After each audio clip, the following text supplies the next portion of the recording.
Salmon ഒരു അതിമനോഹരമായ കടൽനീ മത്സ്യമാണ്. ഇതിന്റെ ജീവിതചക്രം വളരെ അത്യന്താപൂർവമാണ്, കാരണം ഇത് അതിമാരക നദികളിലും സമുദ്രത്തിലും ജീവിക്കുന്ന ഒരു അനാദിർവർത്തന മത്സ്യമാണ്. പെൺ സാൽമൺ സ്വച്ഛജല നദികളിൽ ചെളി, കല്ലുകൾ ഉള്ള ഭാഗങ്ങളിൽ മുട്ടവയ്ക്കുന്നു.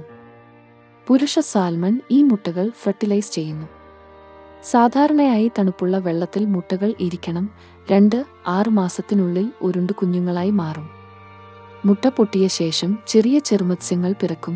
ഇവയുടെ വയറിന് സമീപം ഒരു അണുബാഗ് കാണാം. ഇത് അവർക്ക് ഭക്ഷണമായി ഉപയോഗിക്കാം. കുറച്ച് ആഴ്ചകൾക്കുള്ളിൽ അവ തോട്ടുകളിലേക്ക് നീന്തി തുടങ്ങും. അണുഭാഗം പൂർണ്ണമായും ഉപേക്ഷിച്ചതിനു ശേഷം ഇവ സ്വതന്ത്രമായി നീന്തി തുടങ്ങും. ഇവ ചെറിയ നദികളിലും തടാകങ്ങളിലും കഴിയുന്നു. ഭക്ഷണം കണ്ടെത്തി വളർന്ന് വലിയതാവും.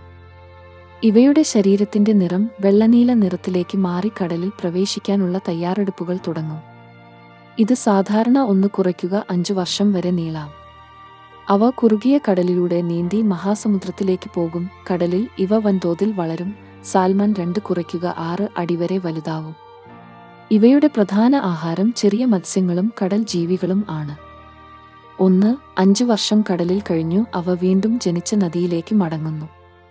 ജനിച്ച നദിയിലേക്ക് തിരിച്ചു വരുമ്പോൾ ഇവ ഭക്ഷണം കഴിക്കുന്നതും നിർത്തും. സ്വാഭാവികമായി ഇവ വീണ്ടും മുട്ടവയ്ക്കുകയും അതിനുശേഷം മരിക്കുകയും ചെയ്യും.